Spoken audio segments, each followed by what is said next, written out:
आज के इस वीडियो में देखने वाले NCERT polity class 7th and chapter 9।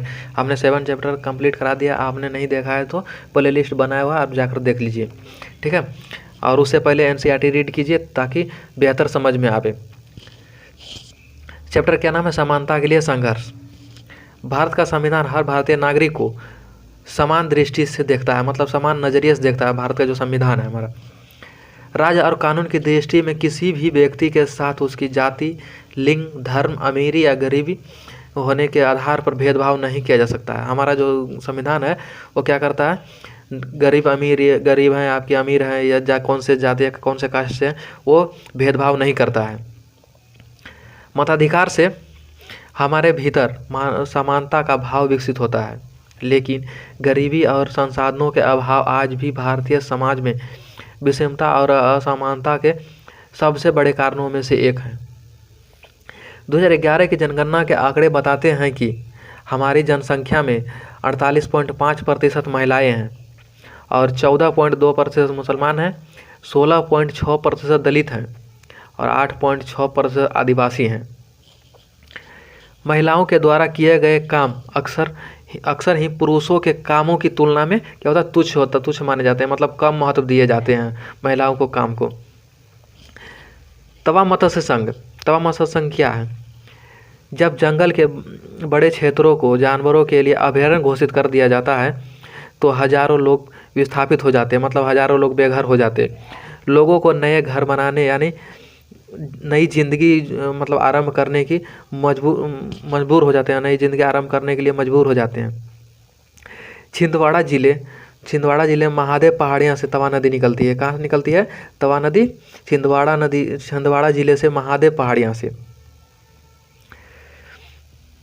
Madhya Pradesh का तवा मत्स्य संघ जहाँ लोग अपने अधिकार के साथ खड़े हुए थे। तवा मत्स्य संघ क्या है? एक संघ है जो लोगों के अधिकार के लिए लड़ते हैं, मतलब खड़े होते हैं, संघर्ष करते हैं। मछुआरों की सहकारी समितियां का एक संघ है, जो मछुआरों हैं उनके मतलब समूह का एक संघ का नाम है।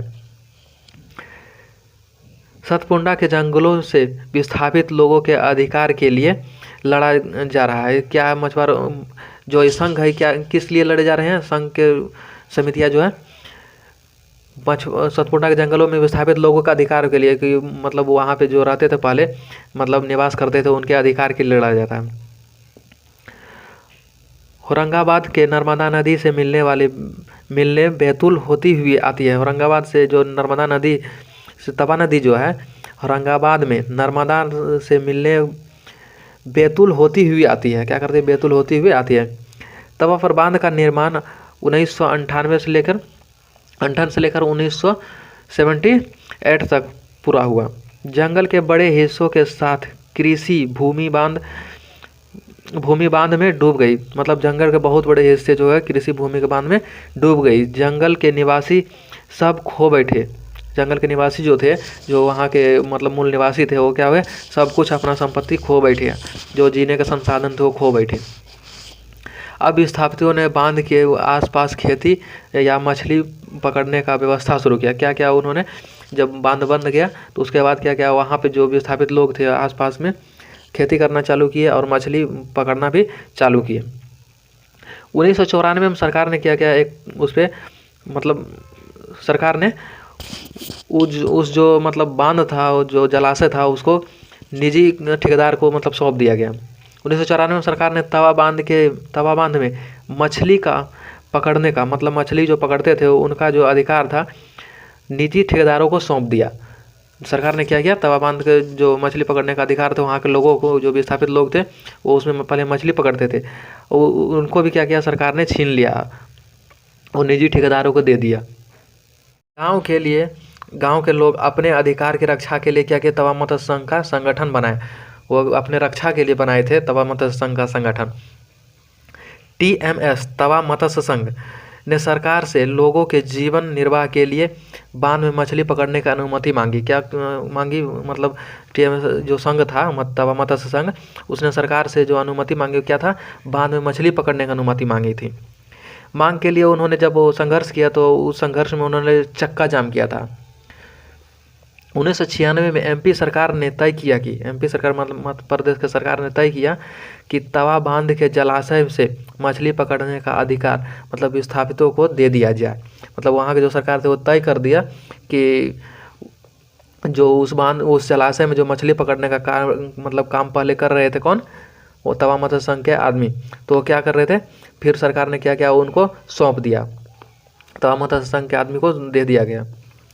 2 जनवरी 1997 को तवा क्षेत्र जो है 23 गांव के लोगों के लिए नया साल शुरू हुआ। मतलब कहा गया जब वह समिति बनाई, जब सरकार दे दिया तो उसके बाद वहाँ के लोगों को क्या हुआ, 23 गांव के लोगों के लिए एक नया ज़िंदगी शुरू हो गया, नए साल की शुरुआत होगी उनके लिए। तवा मत्स्य संघ के साथ जुड़कर मछुआरों ने लगातार अपनी आय में इजाफा दर्ज किया, इसलिए उन्होंने संभवतः सहकारी समिति बनाई जो पकड़ी गई मछलियों को, मतलब पकड़ी गई जो मछली होती है उनको प्रत्येक खेप की उचित कीमत पर सीधे उन्हें दे देते। मतलब कहने का मतलब यह है कि जो सहकारी समिति थी वह जो क्या करते थे, पहले जो एक खेपे का मछली था, मतलब जो मछली पकड़े जाते थे, एक खेप होता था, एक मतलब बॉक्स टाइप का होता था, उससे क्या होता था, उचित कीमत पर सीधे उन्हीं को दिया जाता था, जो मछली पकड़ते थे मछुआरों को दिया जाता था उसका उचित दाम। TSM मतलब तवा मत्स्य संघ जाल खरीदने, उसका रख रखाव, मछुआरों को ऋण देने की व्यवस्था शुरू की। TSM क्या किया, TMS मतलब तवा मत्स्य संघ ने क्या किया, जाल खरीदने और उसका रख रखाव करने के लिए मछुआरों को ऋण देने की व्यवस्था शुरू कर दी। सतत विकास लक्ष्य सस्टेनेबल डेवलपमेंट गोल ने उचित कार्य और आर्थिक मदद के लिए क्या क्या उसमें व्यवस्था की गई, ताकि जो वहाँ मतलब गरीब और लोग हैं वह आगे वृद्धि कर सके और अपने कार्य क्षेत्र में आगे बढ़ा सके, कार्य क्षेत्र को आगे बढ़ा सके। और उसमें कहा गया है कि असमानता को कम करना भी उस मतलब लक्ष्य, सतत विकास का लक्ष्य है क्या, असमानता को कम करना। भारत का संविधान एक जीता हुआ दस्तावेज है। न्याय के लिए किसी आंदोलन और समानता के लिए गीत और कविता की तमाम प्रेरणाओं के पीछे जो भाव होता है वह मनुष्य की समता का ही होता है। मतलब कहने का मतलब है कि जो न्याय और किसी आंदोलन का जो मतलब कविता, न्याय, कवि आंदोलन या समानता या कविताओं के जो पीछे का भाव होता है वह क्या होता है, मनुष्य की समानता का ही भाव होता है। समानता का मूल्य लोकतंत्र के केंद्र में है। समानता का क्या मूल्य, लोकतंत्र के केंद्र में है। लोकतंत्र के लिए समानता और उसके संघर्ष एक महत्वपूर्ण तत्व है।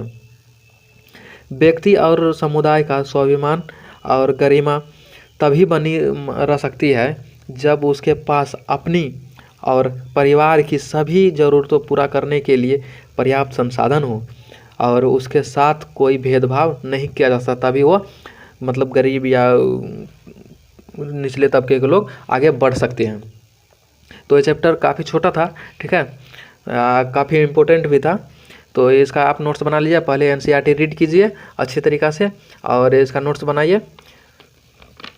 चलिए मैं फिर से इसको दिखा दे रहा हूँ, आप इसका नोट्स बना लीजिए। वीडियो को शेयर कीजिएगा, चैनल पर नए होंगे चैनल को सब्सक्राइब भी कर लीजिएगा और बेल आइकन को दबा दीजिएगा और कमेंट करके बताइएगा कि वीडियो आपको कैसा लगा।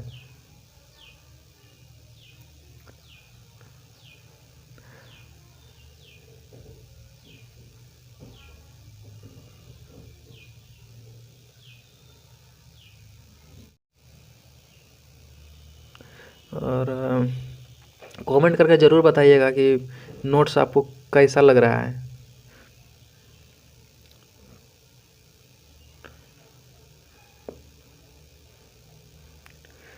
ठीक है, फिर मिलते हैं अगले चैप्टर में। ये लास्ट चैप्टर था क्लास 7 का पॉलिटी का, ठीक है। अब मिलेंगे 8 क्लास के पॉलिटी पे, तो वो काफ़ी इम्पोर्टेंट चैप्टर है, उसमें सारा चैप्टर इम्पोर्टेंट है 8 क्लास के पॉलिटी में। तो देखते हैं, बहुत अच्छा से नोट्स उसका बनाएंगे, ठीक है।